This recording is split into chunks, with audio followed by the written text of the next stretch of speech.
8-minute siege. Jacinda's first. Thank you, Jacinda. Awesome. Thank you very much. I promise not to speak as fast as Russell did. You know, the thing that I was thinking about as I was listening to him is that I've always held the view that the choice not to vote isn't a protest, it's surrender. I saw that written down once and it really resonated with me, because I do get that sense from people all the time when everyone comes up to you and they ask you what you do, or they know what you do, and then their immediate question after is, why?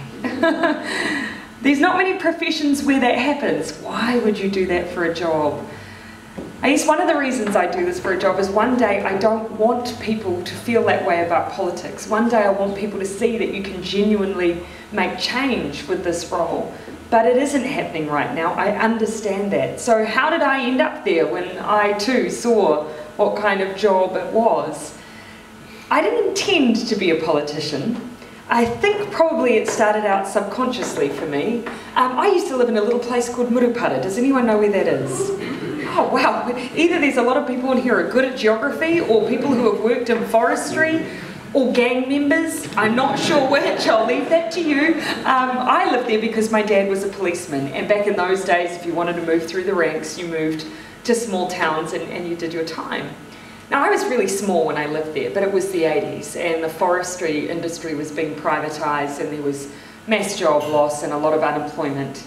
And here I was, this little kid starting out in primary school who had come from the little community of Dinsdale in Hamilton, and suddenly found myself in a place where I, for the first time, saw poverty.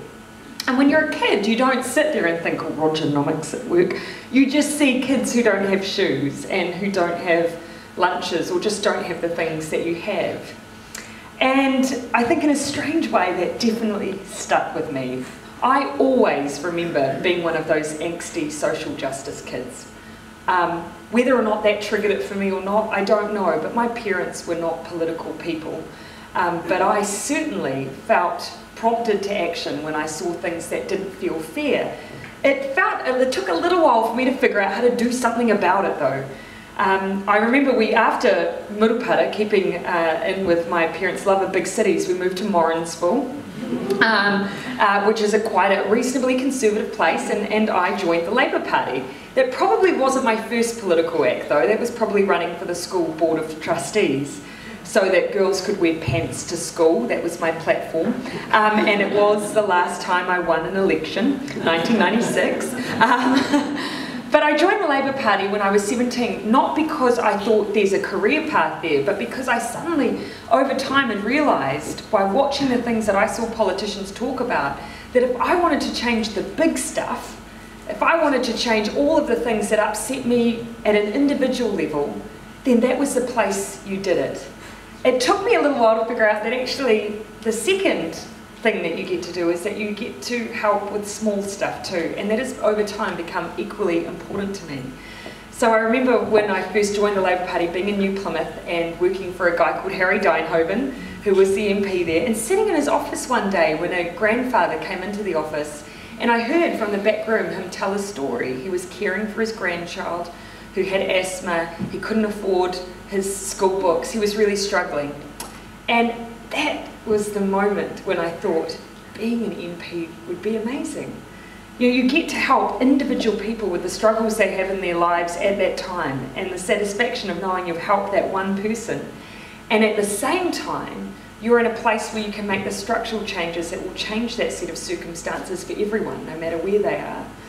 And I remember sitting in my little Toyota Corolla 1979 with its 4 gears and thinking, maybe that would be the kind of job I would get satisfaction out of. Now, I know that we look like we compete a lot with one another in politics. What is presented as politicians, I think, unfortunately, sometimes by the media, I think absolutely does continue to perpetuate this view that it's a very negative place, and sometimes it is. But I absolutely believe that people from all parties are there for their own good reason. And I respect them all for being there for it, because when you do the job yourself, you know how hard it is, and you know that your colleagues are giving up as much as you are to be there.